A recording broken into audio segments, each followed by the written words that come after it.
Good morning all of you बेटे। आप सभी का हरदीप सिंह इकोनॉमिक्स क्लासेस में स्वागत है बेटे। जैसा कि आपको पता ही है कि हम लोग जो चैप्टर पढ़ रहे थे वो मुद्रा का चैप्टर हमारा पढ़ रहे हम चल रहा था। और इसकी पहली दो क्लासेस के अंदर, दो वीडियोस के अंदर हम लोग मुद्रा का पार्ट 1 और पार्ट 2 ऑलरेडी कर चुके हैं। अगर किसी ने वो पार्ट देखने हैं तो आप मेरे जो चैनल है हरदीप सिंह इकोनॉमिक्स क्लासेस, उसकी प्लेलिस्ट के अंदर मनी करके, मुद्रा करके एक प्लेलिस्ट है, उसमें आप देख सकते हैं बाकी के दोनों पार्ट्स। ठीक है, ये थर्ड पार्ट है और इसके अंदर उम्मीद करते हैं कि ये जो चैप्टर है मुद्रा, हम इसको फिनिश कर लें। क्या कॉन्सेप्ट चल रहा था बेटे? हमारा कॉन्सेप्ट चल रहा था कि मुद्रा के प्रकार, मुद्रा की परिभाषा हम दे चुके थे। मुद्रा के प्रकार चल रहे थे कि मनी कितने कितने तरह की होती है। ऑलरेडी 4 तरह की मनी मैं आप लोगों को करा चुका था। आज 2 और टाइप्स की मनी है वो, और मुद्रा की पूर्ति, मनी सप्लाई किसे कहते हैं और उसके कौन कौन से घटक होते हैं, वो और आज की क्लास के अंदर हम करेंगे। तो ऑलमोस्ट ये चैप्टर हमारा, मुद्रा वाला चैप्टर हमारा डन है। ठीक है, चलिए स्टार्ट करते हैं बेटा। आप नोट्स बना सकते हैं, चीजों को समझ सकते हैं, चाहे तो आप स्क्रीनशॉट ले सकते हैं, जिनमें मैं पूरा आपको एक्सप्लेन करता हूँ। ठीक है, चलिए एक मिनट देखिए।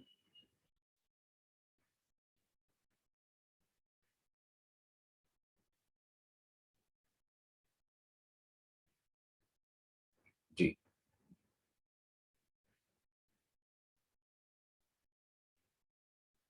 तो जैसा कि मैं आपको बता रहा हूँ कि हमारे बेटे मुद्रा के प्रकार चल रहे थे। आप पार्ट 2 में देख सकते हैं मुद्रा के प्रकार चल रहे थे। उसी एक मिनट, एक मिनट बेटे। जी, उसी मुद्रा के प्रकार के अंदर, उसी मुद्रा के प्रकार के अंदर मैं कुछ और दो टाइप्स के आपको बारे में बताता हूँ कि दो और कौन कौन सी तरह के मुद्रा के प्रकार होते हैं। ठीक है, तो नेक्स्ट अपना कॉन्सेप्ट हमारा जाएगा, यहाँ पर हेडिंग डाल दीजिए, आएगा बैंक मुद्रा। बैंक मुद्रा, इंग्लिश में से बैंक मनी कहते थे। बैंक मनी, बैंक मुद्रा क्या होती है? इससे पहले न्यास मुद्रा, पूर्णकाय मुद्रा, ये सब हम ऑलरेडी पढ़ चुके हैं। बैंक मुद्रा क्या होती है बेटे? जरा इसका एक बार नोट्स समझ लीजिए किसे कहते हैं। बड़ा सिंपल है बेटे। जैसे हम लोग होते हैं, हम अपना पैसा जब बैंकों में जमा करते हैं, हम अपना पैसा बैंकों में, व्यापारिक बैंक कौन से होते हैं? जो हमारे पैसे को स्वीकार करते हैं, जैसे पीएनबी, एसबीआई, आईसीआईसी बैंक, ये व्यापारिक बैंक है। इन्हें वाणिज्यिक बैंक भी कहते हैं। तो जब लोगों के द्वारा अपना पैसा वाणिज्यिक या व्यापारिक बैंकों में जमा करवाया जाता है, तो वो जो जमाएं होती हैं उसको बैंक जमा कहते हैं। लोग कभी भी निकलवा सकते हैं उसको। तो लैंग्वेज देखिए, इससे अभिप्राय, इससे अभिप्राय, अभिप्राय व्यापारिक बैंकों के पास, व्यापारिक, ये बैंक लिख रहा हूं बेटे मैं, एक मिनट रुकिए, एक मिनट रुकिए। व्यापारिक बैंकों के पास, व्यापारिक बैंकों के पास लोगों की, व्यापारिक बैंकों के पास लोगों की मांग जमाओं से होता है। लोगों की मांग जमाओं, लोगों की मांग जमाओं से होता है। मांग जमाएं क्या होती है बेटे? मैं बता दूंगा आपको, वैसे ही बता देता हूँ, हल्का सा नीचे बाद में लिखवा दूंगा। मांग जमाएं बेटे वो होती हैं लोगों की बैंकों में, जो कभी भी लोग चेक के द्वारा या किसी अन्य माध्यम से बैंक से निकलवा सकते हैं। चेक के द्वारा या किसी अन्य माध्यम से बैंक से निकलवा सकते हैं, उसे मांग जमाएं कहते हैं। जैसे मान लीजिए आपके अकाउंट, बैंक में पैसा पड़ा है। दो तरीके से पैसा बैंक में रख होता है बेटे। एक पैसा होता है आपका, आपके सेविंग अकाउंट के अंदर, जिसको कि आप कभी भी निकलवा सकते हैं, वो मांग जमाई कहलाएगा। दूसरा पैसा होता है आपका फिक्स डिपॉजिट। फिक्स्ड डिपॉजिट, जिसे हम समय अवधि जमाई कहते हैं, वो आप कभी भी नहीं निकलवा सकते। उसके लिए आपको एक टाइम पीरियड के बाद ही आप निकलवा सकते हैं, तो वो पैसा यहां नहीं माना जाएगा। या कौन सा पैसा आएगा? मांग जमाई। तो बैंक मुद्रा क्या होती है कि लोगों की बैंकों में, लोगों की बैंकों में, व्यापारिक बैंकों में जो मांग जमाई होती है उसे हम लोग बैंक मुद्रा कहते हैं। एक और है छोटा सा टॉपिक, वो भी जान लीजिए एक बार हल्का सा। इसमें लिख लीजिए उच्च शक्ति मुद्रा किसे कहते हैं, उच्च शक्ति मुद्रा लिख लीजिए, उच्च शक्ति मुद्रा ये क्या होती है।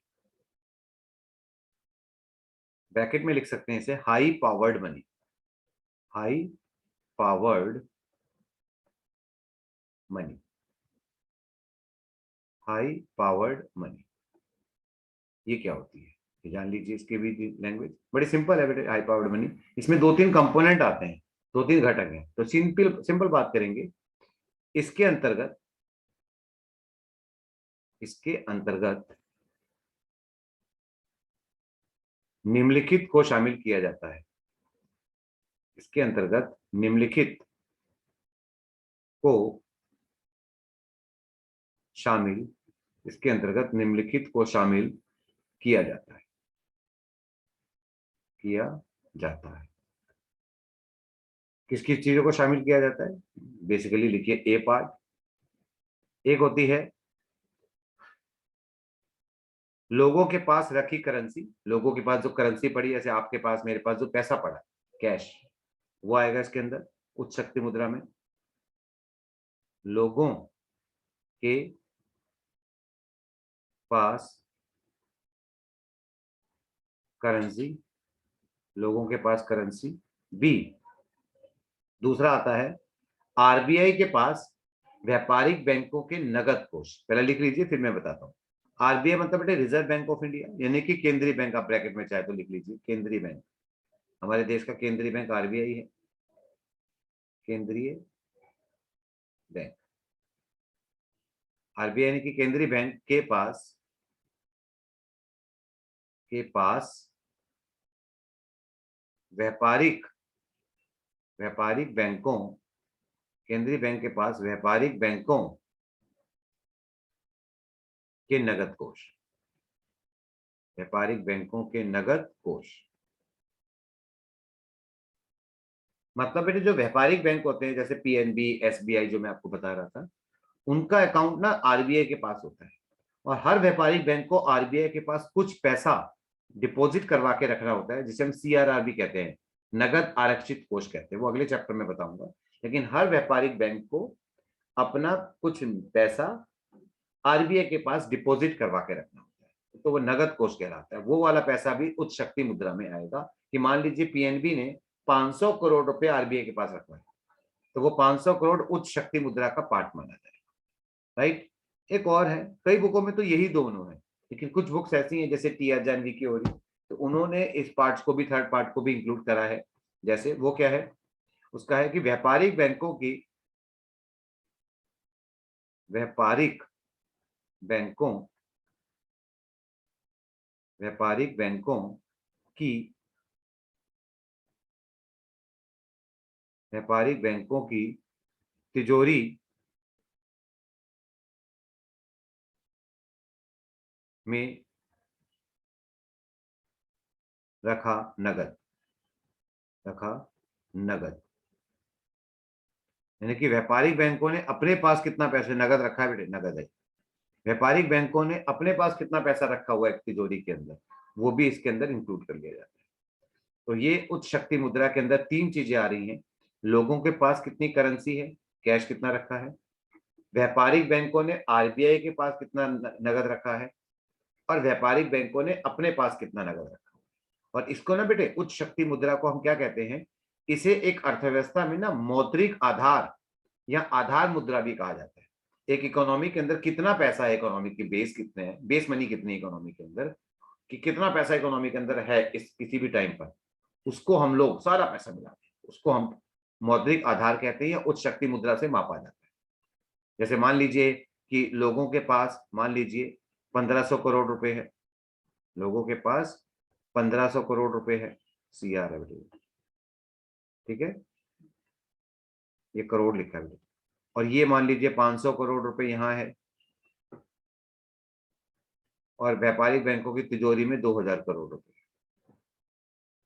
तो हमारा मनी बेस यानी कि मुद्रा का बेस कितना माना जाएगा, 1500 और 500, 2000 और 4000। तो ये आधार मुद्रा मानी जाएगी हमारे देश के अंदर। तो एक छोटी सी लाइन लिख लीजिए, कई बार एमसीक्यू में पूछ सकता है। इसे इसे मतलब उच्च शक्ति मुद्रा की बात कर रहे हैं। इसे अर्थव्यवस्था इसे अर्थव्यवस्था इसे अर्थव्यवस्था में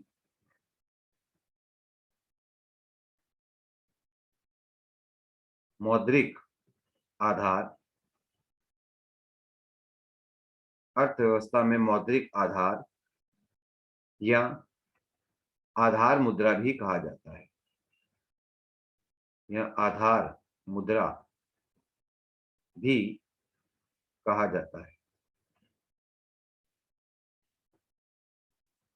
कहा जाता है। तो ये बेटे मुद्रा के प्रकार मैंने आप लोगों को करवा लिया, आप इसका स्क्रीनशॉट ले सकते हैं। अब इसके बाद जो कॉन्सेप्ट स्टार्ट होगा हमारा, वो कॉन्सेप्ट स्टार्ट होगा अभी मुद्रा की पूर्ति, मनी सप्लाई किसे कहते हैं, वो भी एक बहुत इंपॉर्टेंट कॉन्सेप्ट है। चलिए वो देखते हैं, आप इसका स्क्रीनशॉट ले सकते हैं, मैं आगे बढ़ता हूँ जी। टॉपिक डाल लीजिए बेटे, मुद्रा की पूर्ति। टॉपिक डाल लीजिए, मुद्रा की पूर्ति डाल लीजिए, हेडिंग डाल लीजिए, मुद्रा की पूर्ति। इंग्लिश में कहते हैं इसे मनी सप्लाई, या सप्लाई ऑफ मनी कह देते हैं, money supply, money supply, money supply. तो मनी सप्लाई क्या होती है, लैंग्वेज लीजिए सबसे पहले।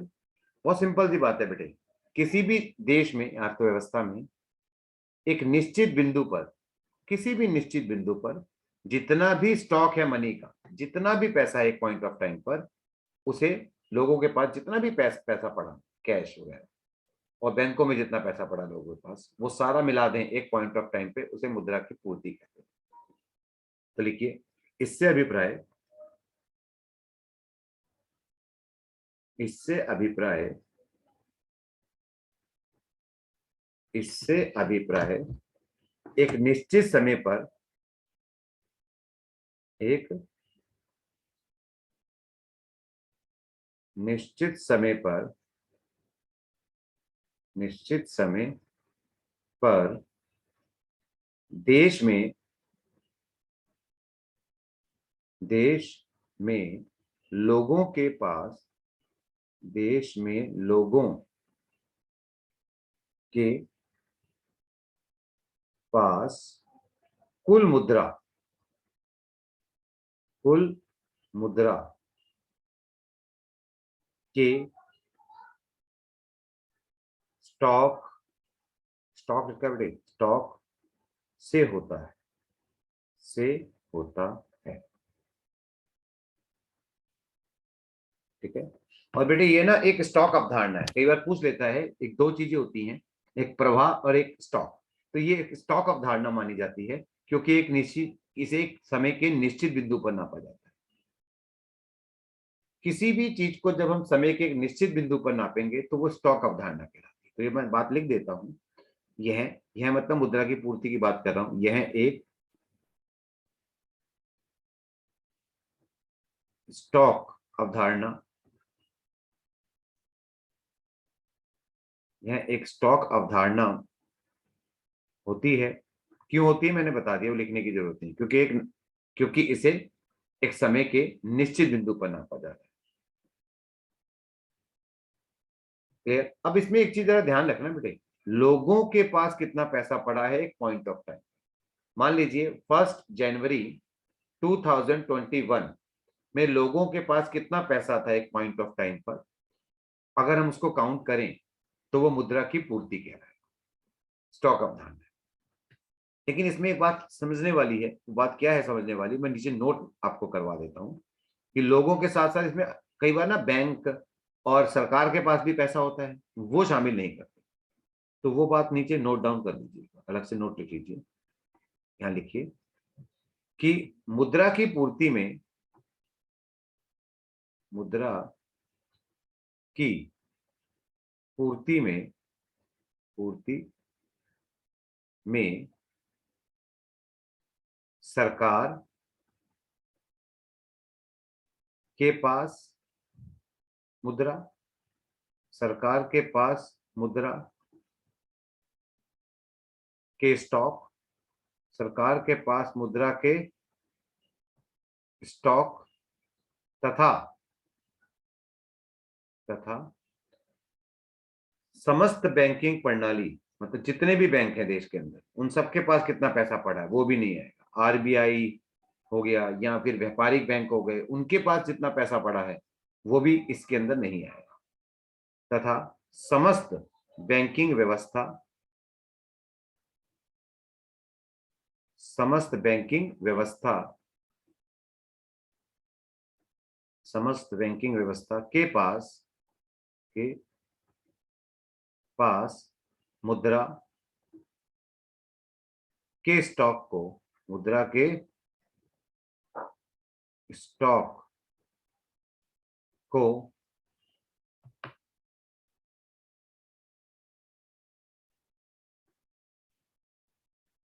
शामिल नहीं किया जाता, शामिल नहीं किया जाता,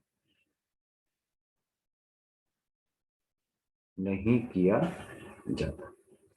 अगर हम इसको ध्यान से देखें तो बेटे जो लोगों के पास जो पैसा होगा ना, वो जनरली आता है इसके अंदर। मोस्टली लोगों का पैसा बैंकों में पड़ा है वो आ जाएगा, लोगों का पैसा पैसा बैंकों में जो पड़ा है सेविंग अकाउंट में वो भी आ जाएगा, जो मांगने से मिल जाएगा। लेकिन बैंकों का अपना खुद का पैसा, ये सरकार के पास जो अपना पैसा पड़ा है वो इसके अंदर नहीं आएगा।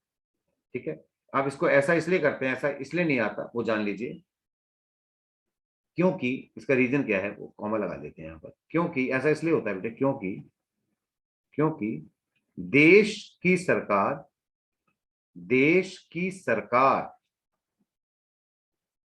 देश की सरकार तथा देश की सरकार तथा बैंकिंग व्यवस्था, देश की सरकार तथा बैंकिंग व्यवस्था मुद्रा की, मुद्रा की पूर्ति करने वाले होते हैं, मुद्रा की पूर्ति करने वाले होते हैं, करने वाले होते हैं। तो भाई जो मुद्रा की पूर्ति करेगा, यानी कि इकोनॉमी के अंदर जो पैसा दे रहा है, उसके पास तो अनगिनत पैसा है, वो तो जितने मर्जी निकाल दे पैसा। तो हम मुद्रा की पूर्ति करने वाले, कौन है मुद्रा की पूर्ति करने वाले, वो मैं अलग से भी लिखवाऊंगा। लेकिन जनरली कौन होता है, एक देश की सरकार मुद्रा की पूर्ति करती है, और देश के अंदर जो बैंकिंग व्यवस्था है, बैंकिंग व्यवस्था के अंदर आरबीआई भी आ जाता है और वाणिज्य बैंक भी जनरली आ जाते हैं। तो ये मुद्रा की पूर्ति करते हैं, यानी कि इकोनॉमी के अंदर पैसा देते हैं, जनरेट करते हैं। तो इनके पास कितना पैसा है ये नहीं आया। और ये जो लोग होते हैं बेटे, ये लोग कौन होते हैं, ये मुद्रा की मांग करते हैं। तो ध्यान रखना, एक चीज बड़ी समझ में आ रही है कि मुद्रा की पूर्ति में कौन सा पैसा आता है, जो मुद्रा के मांग करने वालों के पास है, यानी कि जो लोगों के पास है। मुद्रा की पूर्ति करने वालों के पास जो पैसा है, सरकार, बैंकिंग व्यवस्था, वो पैसा इसमें शामिल नहीं होता। तो ये बात लास्ट में अलग से लिख देता हूं मैं, अर्थात अलग कलर से मेंशन कर देता हूं जानबूझ के मैं। देखिए अर्थात,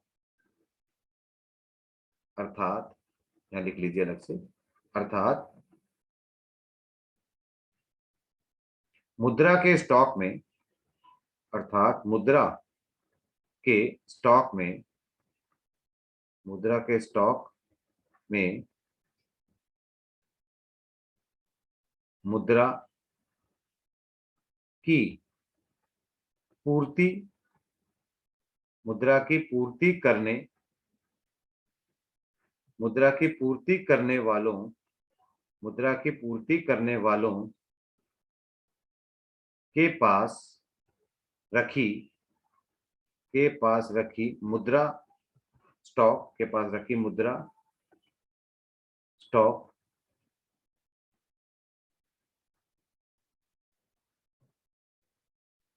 को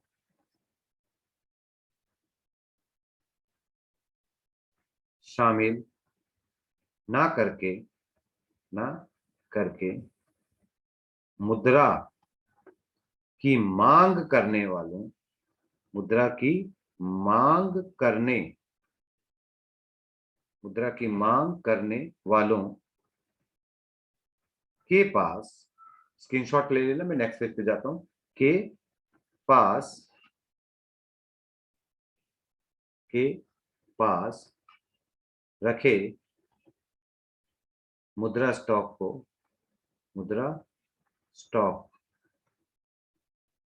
को शामिल किया जाता है। बड़ा इंपॉर्टेंट है, एमसीक्यू क्वेश्चन बन सकता है इसके अंदर।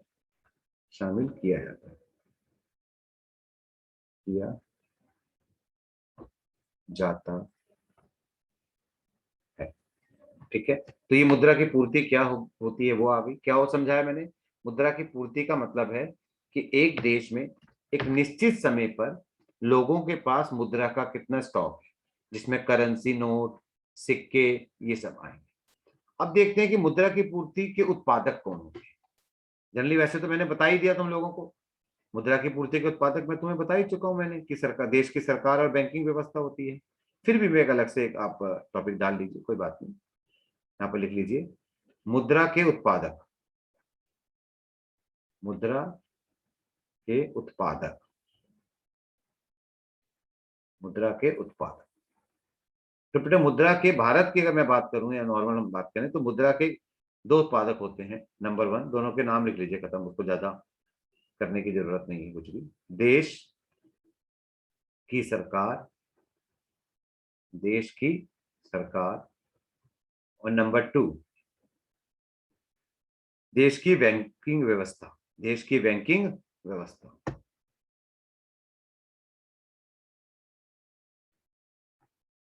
देश की बैंकिंग व्यवस्था, और बैंकिंग व्यवस्था के अंदर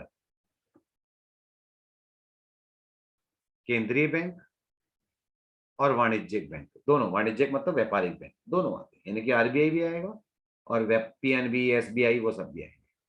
केंद्रीय बैंक एक ही होता है हर देश के अंदर, इंडिया के अंदर है रिजर्व बैंक ऑफ इंडिया। तो मुद्रा के उत्पादक आपके सामने है, कहने को दो हैं लेकिन कई बार ना तीन नाम दे देगा। क्या तीन नाम दे देगा? देश की सरकार, केंद्रीय बैंक और वाणिज्य बैंक। तो वाणिज्य बैंक और केंद्रीय बैंक इसी के पार्ट होते हैं, कंफ्यूज मत होना। ठीक है, अब बात करते हैं, बड़ी इंपॉर्टेंट है, मुद्रा की पूर्ति की माप, कि मुद्रा को कैसे नापा जाता है, इसको क्या क्या, इसके मेजरमेंट के तरीके क्या क्या है। तो हेडिंग लिख लीजिए, मुद्रा,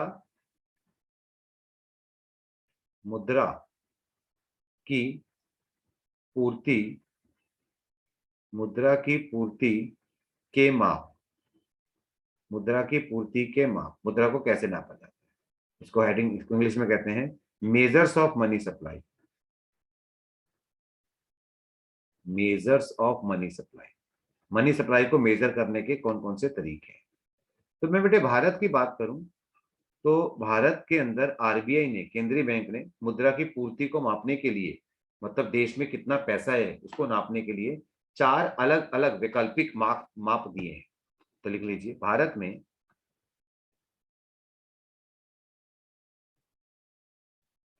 देखिए भारत में मुद्रा की पूर्ति, मुद्रा की पूर्ति को मापने के लिए, को मापने के लिए, मापने के लिए चार वैकल्पिक, चार वैकल्पिक माप हैं। कौन कौन से चार वैकल्पिक माप हैं, मैं आपको बना के दिखाता हूँ, इसमें देखो जरा। वो है M1, M2,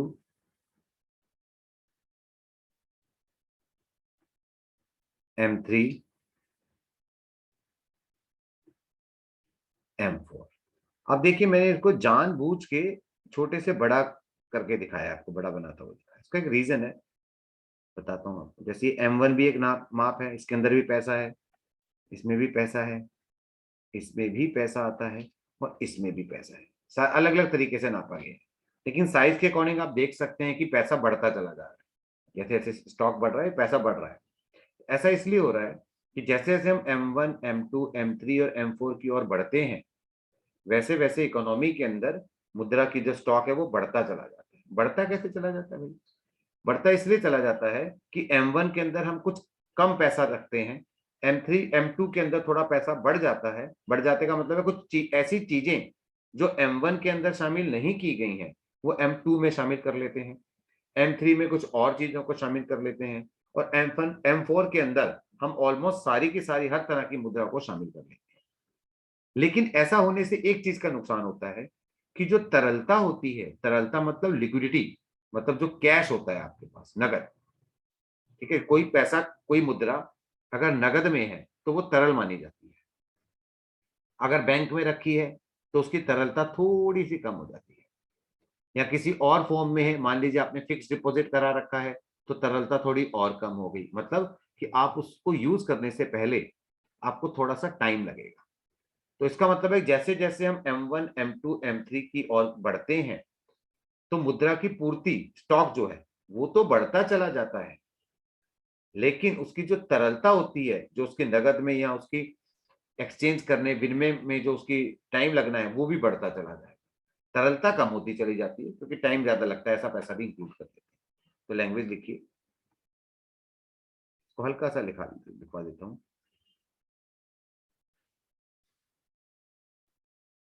M1 से M4 की ओर बढ़ने पर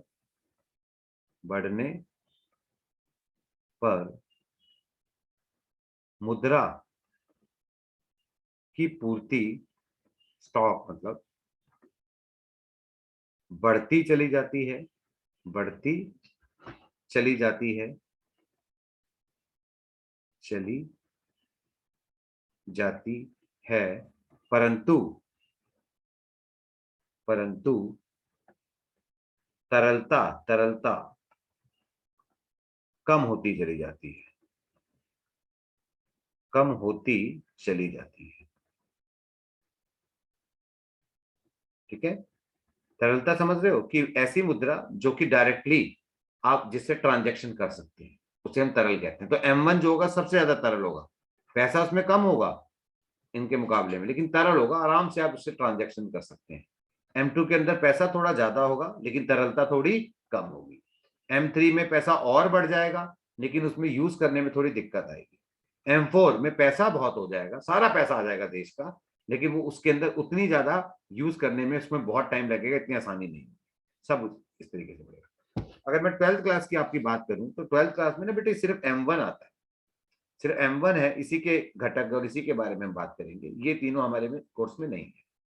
ठीक है, ये तो सिर्फ मीनिंग मैंने बता दिया क्या होते हैं, अदरवाइज हम M1 के बारे में ही थोड़ा सा पढ़ेंगे। देखिए,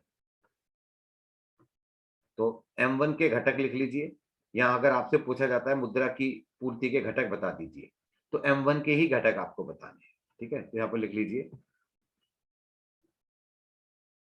मुद्रा पूर्ति के घटक, मुद्रा पूर्ति के घटक, या आप इसको ऐसा कह सकते हैं M1 के घटक, M1 के घटक कि M1 के अंदर कौन कौन से कंपोनेंट्स आते हैं, इसके अंदर कौन कौन सी चीजें इंक्लूड की जाती हैं। तो मैं आपको बताना चाहूंगा बेटे इसमें तीन चीजें इंक्लूड की जाती हैं M1 के अंदर। कौन कौन सी? M1 में होता है बेटे, एक होता है C plus DD plus OD। सी मतलब मैं नीचे लिखवाऊंगा सारी चीजें। सी वैसे कैश करेंसी नोट होता है, DD मतलब डिमांड डिपॉजिट मांग जमाएं, और OD मतलब अन्य जमाएं। मैं तीनों को नीचे मेंशन कर देता हूं। पहले 3 नंबर का क्वेश्चन आता था कि M1 किसे कहते हैं, इसके घटक समझा दीजिए। देखिए, सबसे पहले तो आप लिख लीजिए भैया सी। सी का मतलब है, सिंपल बात करेंगे, ज्यादा एक्सप्लेन करने की जरूरत नहीं। जनता के पास, जनता मतलब लोगों के पास, जनता के पास करेंसी, जितना जनता के पास करेंसी जिसमें जिसमें नोट तथा सिक्के शामिल होते हैं, नोट तथा सिक्के शामिल होते हैं, शामिल होते। ठीक है, सी में आ गया। DD का मतलब है, इसे मांग जमाए कहते हैं, जनता की व्यापारिक बैंकों में मांग जमाए। क्या होती है मांग जमाए, मैं यही बता देता हूँ, पहले लिख लीजिए। डीडी में तो डिमांड डिपॉजिट होता है फुल फॉर्म वैसे। जनता की व्यापारिक बैंकों में, व्यापारिक बैंकों में, व्यापारिक बैंकों में मांग जमाएं। मांग जमाएं, ये मांग जमाएं क्या होती है वो मैं बता देता हूं यहाँ पर। मांग जमाओं से अभिप्राय, मांग जमाओं से अभिप्राय, से अभिप्राय लोगों की, लोगों की बैंक में, लोगों की बैंकों में, लिख लो एक ही बात है, बैंकों में रखी या जमा की गई, जमा की गई, जमा की गई उस राशि से होता है, उस राशि से होता है, उस राशि से होता है जिसे वे मतलब लोग, वे कभी भी, कभी भी निकलवा सकते हैं, सकते हैं। यानी कि सेविंग अकाउंट में पैसा जो रखा है, जो आपके बचत खाते में पैसा रखा है, वो जो आपका फिक्स डिपॉजिट होता है, समय अवधि जमाएं होती हैं, वो इसका पार्ट नहीं होगा, वो M1 में नहीं आएगा। यानी कि लोगों का सारा पैसा जो बैंक में रखा है वो नहीं आएगा बेटे। कौन सा पैसा आएगा? मांग जमाओ वाला, जो वो कभी भी निकलवा सकते हैं। एक होता है तीसरा, कौन सा है बेटे आपका? ओडी। ओडी मतलब होता है अदर डिपॉजिट कहते हैं इसको। ओडी मतलब अदर डिपॉजिट, हिंदी में कहते हैं आरबीआई के पास अन्य जमा। आरबीआई के पास अन्य जमाएं, अन्य जमाएं, इसमें भी दो तीन चीजें होती हैं। आरबीआई के पास जो अन्य जमाएं हैं, इसमें दो तीन चीजें होती हैं, यहां पर लिख लीजिए।